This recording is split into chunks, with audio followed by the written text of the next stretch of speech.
G'day ladies and gents, and welcome back to War Thunder. One of the aircraft that I mentioned in a recent upload of mine about the missile power creep is the Su-25K. This is the vehicle that we're going to have a look at today, and of course, just before we begin this video, I kind of want to show you the sort of context that we're talking about here. In the video, I basically state that there are a bunch of premiums that are essentially a cash grab with really powerful missiles or some really powerful high level of performance. Now have a look around the runway and tell me which vehicle is not the premium here. There is one imposter, and that is the A7D. Everyone else here is a premium. So with that said, we're going to be moving on.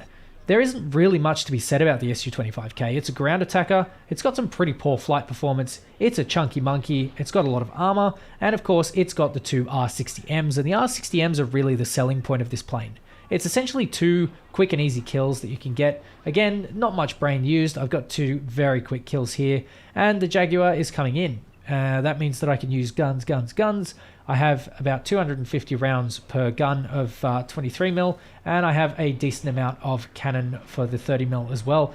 We're going to go for a little bit of a dogfight here with this Jaguar E, and the Jaguar E is pretty much going to be an easy kill here. There's an easy one right there. MiG-23, Jaguar, you know, take your pick. We're going to go for a quick head-on, and we're going to be getting some kills. The MiG-23BN is looking pretty juicy, and just as I come around, I'm going to be shot at by my friendly F5C, because that's kind of what the F5C does, just is a little bit of a pest. So I was just going to go for the kill. Turns out that, you know, that probably wasn't the best move, but we live and we learn. So with that being said, we have 4 kills in the space of about a minute. So, you know, it's trade-offs, horses for courses, right? Sort of. The Su-25K is really good at getting these like super snappy, really quick, lots of kills all of a sudden.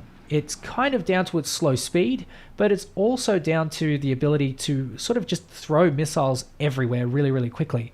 The Milan here is going to be our next victim, and I'm just waiting for him to get within a good sort of spot there for that missile to sort of go on its way. There's an AV-8 here. He's not paying attention. I don't want it to lock the missile there. But here's kill number 2 here. AV-8, you can see that R60 tracking beautifully. I'm going to put some throttle down for the A10 here. I'm going to come in. Nice, easy kill. Kill number 3. And who's kill number 4? Doesn't matter. I can go head on. I can go for a reversal. F105D, looking very juicy. Nice, short, sharp kills. And this is what the Su-25K is all about. And this is why it does so well. In a situation like this, you can really just exploit your opponents and get about 4 or 5 kills very quickly.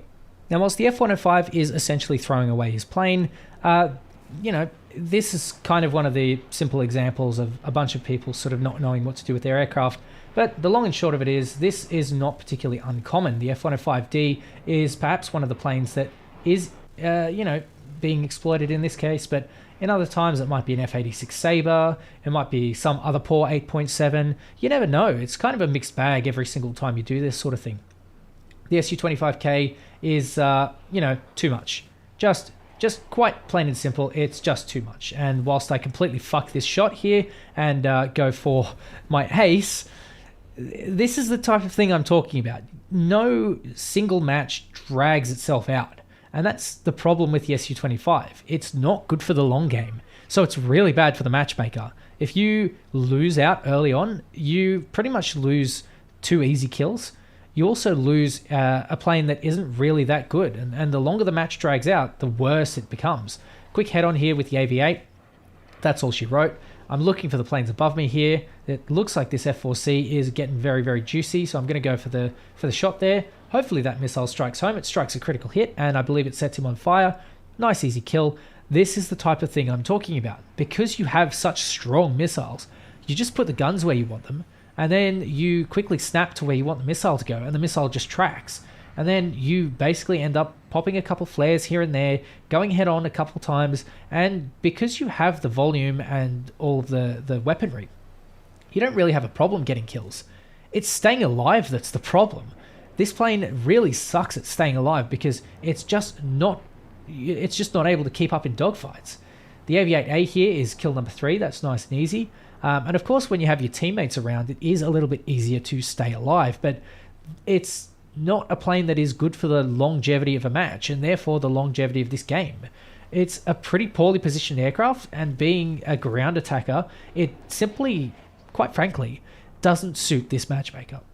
That 9.7, it's too low. It should be 10.3 or 10.0 at the very, very lowest. Especially with R60Ms being all aspect, I think this performance gap is ridiculous, especially when you start opening up against things like Sabres.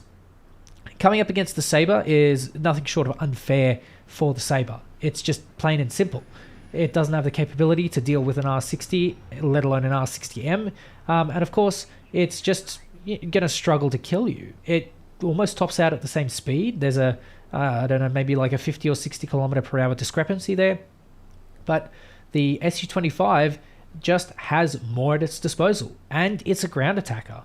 Ground attackers are, at the end of the day, not really meant to be dominating the air. And in this case here, Su-25s, A-10s, and A-5s, which are all supposed to be ground attackers, are dominating the matchmaker, which is completely wrong. It shouldn't be this way.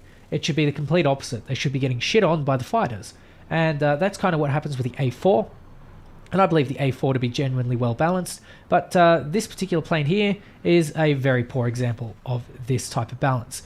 It needs to stop. It needs to go to 10.0 or 10.3. And I think that's all I really need to say about this plane. Because it's very simple. It's very simplistic. There's just not much to it. It's bomb load, sure, whatever. I don't really care about the bomb load. And I don't think you should care about the bomb load either. Because at the end of the day, bomb load at 9.7, no. You're looking for rockets. You're looking for missiles. And I think the Su-7 is a better CAS plane anyway. I think you're being sold short by this one. Or even, you know, some of the earlier other aircraft in that tech tree there for the Russians are probably better. So, ladies and gents, that's pretty much it. I don't have a lot more to say about this plane. I think it is overpowered. I think it's stupid. I think it is really good for getting lots of kills in a short space of time, but that's pretty much where it ends. Staying alive in this plane, it's too hard. Just go, get your kills, get out. And again, whilst that's good for you, it's really shit for your team. And it's really shit for the health of the matchmaker, because you're taking 3 or 4 people out very, very quickly without using a whole lot of skill. You're just holding down left mouse, or you're just firing your missiles and getting a kill. I find it pretty unfair, and despite, you know, pulling a couple of aces in this video and a 4 kill, I didn't have fun. I greatly dislike playing this plane, and I genuinely think that you guys might do so as well. But anyway, that'll do it for today. A nice short one, but I've pretty much said my piece, so I feel that it doesn't really bear repeating. Anyway, ladies and gents, thank you very much for watching. Thank you for supporting the channel. Take care, and I'll catch you next time.